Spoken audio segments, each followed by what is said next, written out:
Bidouilleurs, bidouilleuses, salut. Bon, c'est un petit clin d'œil à Electro Bidouillard que je vous invite à aller voir sur sa chaîne YouTube parce que c'est des vidéos vraiment sympas. Donc salut les bidouilleurs, on va bidouiller, on va faire de la récup. Je vais essayer de vous en faire d'autres, des vidéos de récup parce que c'est un peu ma grande passion. De récupérer des trucs qui sont destinés à la déchetterie, à la poubelle, de récupérer des trucs qui sont soi-disant morts mais en fait pour 2-3 francs des fois ou rien du tout, on peut les remettre en route. Aujourd'hui l'objet de la vidéo ce sont les batteries d'accumulateurs. Alors ça c'est une batterie d'un portable, un ordinateur portable Lenovo. Toutes ces batteries là elles ont toutes les formes, elles peuvent avoir toutes les longueurs, les épaisseurs, les connecteurs. À l'intérieur on retrouve toujours la même chose, des accus au format 18-650. Alors pourquoi 18-650 18-650. Alors ouais on les trouve à pas cher sur Banggood, sur AliExpress, sur eBay. À l'unité, à la dizaine, à l'appel, mais généralement c'est de la daube, sauf exception. Quand c'est pas cher, c'est que c'est pas terrible. Alors on peut en avoir des fois, ils nous annoncent qui font 3000 mAh, 2500 mAh. Bon, en fait, souvent ils changent d'étiquette, c'est tous les mêmes, et puis quand on a 2000 mAh, on est bien content. Le mieux, c'est encore de les récupérer. Ce qu'il faut savoir aussi, avant de jeter vos batteries, celle-ci par exemple, elle est censée être cuite. En fait ce qui se passe là-dedans c'est qu'il y a plusieurs éléments. D'après vous il y en a combien là? Combien il peut y en avoir? Je sais pas moi. 1, 2, 3.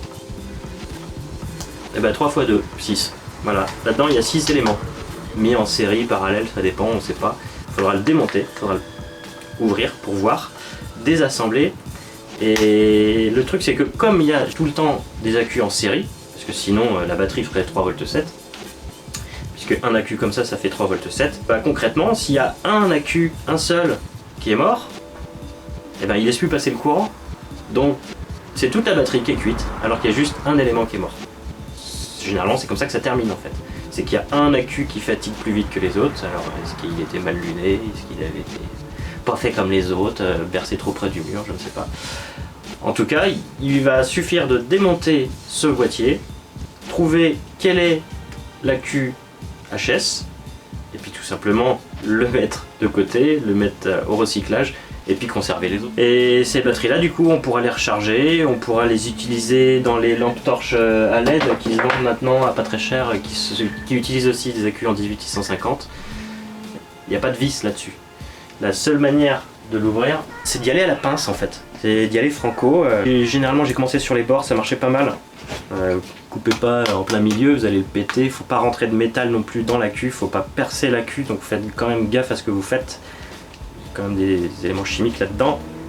Je passe dedans, hop, et ça s'ouvre un peu comme des huîtres quoi. Faut un bon couteau et un bon torchon. Voilà. Donc j'y vais. Ouais, ben, je suis content parce que celui-ci s'ouvre beaucoup mieux que les autres. Donc une fois qu'on a une prise, une entrée là, hop, on n'est plus obligé d'y aller à la pince coupante. Là je continue avec, mais on pourrait prendre une pince normale. On pince, et tout bêtement on tourne, hein, on fait un peu la technique ouvre-boîte. Et ouais. Et voilà, j'ai enlevé le capot. Poubelle, enfin poubelle plastique. J'ai un joli petit scotch, je le retire. Je vais bouger le pied comme ça vous verrez mieux ce qui se passe là-dedans. On voit CGR 18650, c'est toujours le même type d'accu, Lyon. Il y a un fil qui passe, donc c'est pour les connexions ici, on voit qu'elles sont au nombre de 4, 1, 2, 3, 4. Il y a d'autres fils de connectés, mais alors là c'est des capteurs de température. Parce qu'il faut savoir que une batterie comme ça, quand ça se charge, ça chauffe. Sauf que si ça chauffe vraiment trop, c'est qu'il y a peut-être un problème, et dans ce cas-là, il faut couper la charge assez rapidement avant que ça prenne feu, que ça explose. Donc ces batteries-là, c'est pour ça qu'elles intègrent de l'électronique. Alors, pour plusieurs raisons. Déjà, pour permettre cette mesure active, ce contrôle de charge, pour contrôler la charge et la décharge, et le nombre de cycles. Souvent sur les portables, les ordinateurs portables, on peut savoir la durée de vie de la batterie, si elle est en bon état, en mauvais état, le temps que ça va mettre à recharger, le temps qui nous reste en charge. Tout ça en fait c'est géré par l'électronique interne de cette batterie. On va essayer de la démonter un peu plus. Là, qu'est-ce qu'on retrouve? Eh ben, on voit qu'on a un certain nombre de composants électroniques. Donc on voit qu'on a des semi-conducteurs, probablement des régulateurs, des diodes, et puis il y a sûrement une petite EPROM pour garder en mémoire tout ce qui se passe. Là ici, les deux fils là, on voit ce sont les fils du capteur de température. Alors si j'enlève tout là, on va peut-être y voir mieux après. Donc ces deux accus là, ils sont en parallèle. Ok. Les deux accus suivants, ils semblent également être en parallèle. Et les deux derniers aussi. Donc en fait là on a trois séries d'accus. Enfin oui, trois paires d'accus en série. Pour protéger tout ça, on retrouve ce que je vous disais tout à l'heure, le petit capteur, il est là. Si je retire le scotch, on va pouvoir le voir. Et bah son rôle, voilà, c'est de connaître la température vraiment sur les batteries. Alors faites juste gaffe à un truc. Pas de court-circuit. Pas de court-circuit, ça peut faire des étincelles, ça peut être très dangereux. Et si vous gardez le court-circuit longtemps, ça peut même péter, chauffer, brûler. Donc faites gaffe. Voilà. Bah là on peut tirer direct dessus, hein. Hop, s'emmerder. Hop là. Là on a le fil qui passait, qui traversait. On peut le couper. Alors éventuellement on peut le garder parce que souder là-dessus, non seulement c'est pas facile, mais en plus c'est pas conseillé. Parce que souder sur un accu, ben, on le fait chauffer, on fait même rentrer la chaleur bien à l'intérieur. C'est clairement pas conseillé. On va prendre un multimètre pour mesurer la tension à leur borne. Donc là tout simplement je mets le moins sur le moins, le plus sur le plus. On obtient une tension de 2 volts 78. Non, 2 volts 8. Ici celle-ci 2 volts 8. 2 volts 8. Les dernières 2 volts 1.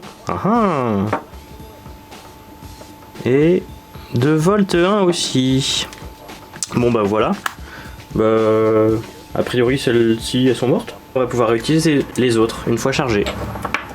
Hop. HS. HS. Bon pour le recyclage. Et puis là on va mettre OK mais on n'est pas sûr. Alors moi ce que je fais, je les marque comme ça et puis quand j'aurai le temps, je les mettrai en charge sur un petit boîtier qui permet de charger les 18650. Alors une dernière petite chose avant de se quitter, je vais vous montrer la cellule, le capteur qu'on a récupéré au milieu des batteries. C'est un capteur de température et en fait sa résistance change en fonction de la température. Donc, je vais essayer de vous le montrer avec le multimètre. Là, si on prend la température ambiante de la pièce, on a 12,5 kOhm environ. Si maintenant je chauffe le capteur, comme il chaufferait avec la batterie, qui serait en surchauffe,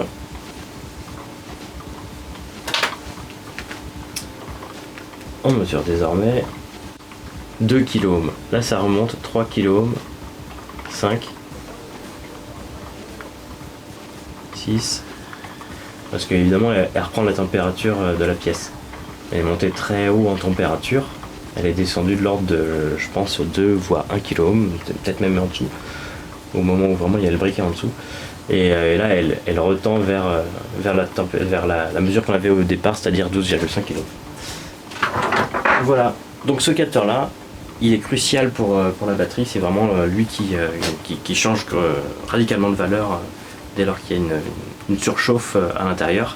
Et il permet à la batterie, au transistor de s'arrêter, de laisser passer le courant et d'arrêter de débiter du courant en cas de ou surconsommation ou surcharge. Si jamais on essaie de charger la batterie et qu'il y a un accumulateur en court-circuit qui transforme toute son énergie en chaleur, ça devient dangereux, ça pourrait exploser, donc on arrête les dégâts.